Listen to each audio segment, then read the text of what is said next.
പാലക്കാട് അതിർത്തി പ്രദേശങ്ങൾ കേന്ദ്രീകരിച്ച് നടക്കുന്ന വൻ ലോട്ടറി തട്ടിപ്പിന്റെ ഞെട്ടിക്കുന്ന മറ്റൊരു കഥ കൂടി പുറത്തുവിടുകയാണ് ന്യൂസ് 99 കേരള. பெரியசாமி வணக்கம்ண்ணா. வணக்கம்ண்ணா வணக்கம்ண்ணா.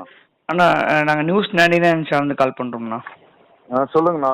நீங்கள் நேற்று கம்ப்ளைண்ட் சொன்னீங்களா எங்களுக்கு இந்த மாதிரி லாட்ரி அடிச்சு வின்னிங் கிடைக்கல அப்படின்னு சொல்லியிருந்தீங்களா? ஆமாங்க. டீட்டெயில்ஸில் வாட்ஸ்அப் பண்ணீங்கல்ல? ஆமாங்க ஆமாங்க ஆமாங்க. எப்போ நடந்துச்சு, என்னைக்கு நடந்துச்சுண்ணா? அது கொஞ்சம் டீட்டெயில்ஸ் சொல்ல முடியுமா? 13/8 தேதி அன்னைக்கு லாட்ரி சீட் எடுக்கிறேன்னா. ஓகேங்கண்ணா. 13 மறாத நாள் காலையில் ஒரு 2:30 நான் பணத்தை போட்டு விட்டேண்ணா அவங்க அக்கௌண்ட்டுக்கு. ஓகேங்கண்ணா. பணத்தை போட்டுட்டு மதியானம் 3 மணிக்கு அது அன்னைக்கே 3 மணிக்கு வின்னிங் வருது. அதாவது 14 அன்னைக்கு வின்னிங் வருது இல்லையா? ഭാഗ്യം തേടിപ്പോയ മനുഷ്യരെ ഓൺലൈൻ ചതിക്കുഴികളിൽ വീഴ്ത്തി ലക്ഷങ്ങൾ തട്ടിയെടുക്കുന്ന വൻ സംഘങ്ങൾ അതിർത്തി മേഖലകളിൽ സജീവമാണ് എന്നതിന്റെ വാർത്തകൾ കഴിഞ്ഞ ദിവസങ്ങളിൽ നമ്മൾ കണ്ടതാണ്. അതിന് തൊട്ടു പിന്നാലെയാണ് തമിഴ്നാട് സ്വദേശിയായ യുവാവിന് അനധികൃത ഓൺലൈൻ ലോട്ടറി ഏജൻസി വഴി 1 ലക്ഷത്തോളം രൂപ നഷ്ടമായെന്ന പുതിയ വിവരം പുറത്തുവരുന്നത്. വിശദാംശങ്ങൾ കാണാം.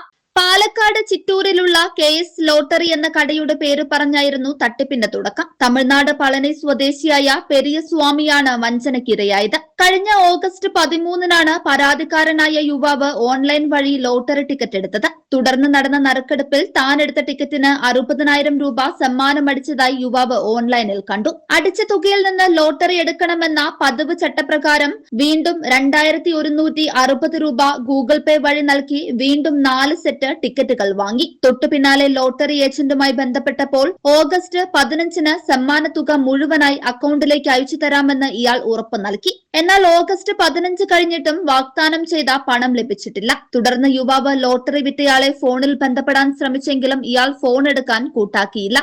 ലോട്ടറി ഏജന്റ് ഓൺലൈൻ പ്ലാറ്റ്ഫോമുകളിൽ സജീവമായി ഇടപെടുന്നുണ്ടെങ്കിലും തട്ടിപ്പിനിരയായ യുവാവിന്റെ സന്ദേശങ്ങൾക്കോ ഗൂഗിൾ പേ വഴിയുള്ള അഭ്യർത്ഥനകൾക്കോ യാതൊരു മറുപടിയും നൽകുന്നില്ല. കേരളത്തിൽ ലോട്ടറി കടകൾ അടച്ചിടുന്ന സമയത്തും ദിവസങ്ങളിലും ഓൺലൈൻ ലോട്ടറി വിൽപ്പനയും തട്ടിപ്പുകളും വ്യാപകമായി നടക്കുന്നുണ്ട് എന്നതിന്റെ തെളിവാണ് ഈ സംഭവം. അന്യ സംസ്ഥാനക്കാരായ ലോട്ടറി പ്രേമികളുടെ വിശ്വാസ്യത മുതലെടുത്ത് നടത്തുന്ന ഇത്തരം തട്ടിപ്പ് സംഘങ്ങൾക്കെതിരെ പോലീസും ലോട്ടറി വകുപ്പും അടിയന്തരമായി കർശന നടപടി സ്വീകരിക്കണമെന്ന ആവശ്യം INTUC ലോട്ടറി യൂണിയൻ ശക്തമാക്കിയിട്ടുണ്ട്. News desk 99 news Palakkad. നമസ്കാരം. 2026 പകുതിയിൽ ജെനിസിസ് ഏജ് കെയർ എത്തി നിൽക്കുമ്പോൾ ഇതിന്റെ 1-ാം ഘട്ടം വളരെ സക്സസ്ഫുൾ ആയി കംപ്ലീറ്റ് ചെയ്യുവാൻ സർവശക്തനായ ദൈവം ഞങ്ങളെ സഹായിച്ചു. ചില മാസങ്ങൾ മാത്രമേ ആയിട്ടുള്ളൂ ജെനിസിസ് ഗാർഡിന്റെ പ്രവർത്തനങ്ങൾ ആരംഭിച്ചിട്ട്. എങ്കിലും പലയിടങ്ങളിൽ നിന്നും സ്നേഹസമ്പന്നരായ പല മാതാപിതാക്കന്മാരും അവരുടെ റിട്ടയർമെന്റ് ജീവിതം ചെലവഴിക്കുവാൻ ജെനിസിസ് തിരഞ്ഞെടുത്തപ്പോൾ ഞങ്ങൾ 1-ാം ഘട്ടത്തിൽ നിർമ്മിച്ച എല്ലാ റൂമുകളിലും ഏകദേശം റെസിഡൻസ് നിറഞ്ഞതിനാൽ ജെനിസിസ് ഗാർഡൻ ഏജ് കെയറിന്റെ 2nd പാർട്ട് ബിൽഡിംഗ് പണികൾ ഉടൻ ആരംഭിക്കുന്നു. നിങ്ങളുടെ റിട്ടയർമെന്റ് ജീവിതം നിങ്ങൾ തനിച്ചാണോ? നിങ്ങൾ വിഷമിക്കേണ്ട, ഞങ്ങൾ നിങ്ങൾക്കൊപ്പമുണ്ട്. ഞങ്ങളെ കോൺടാക്ട് ചെയ്യുക.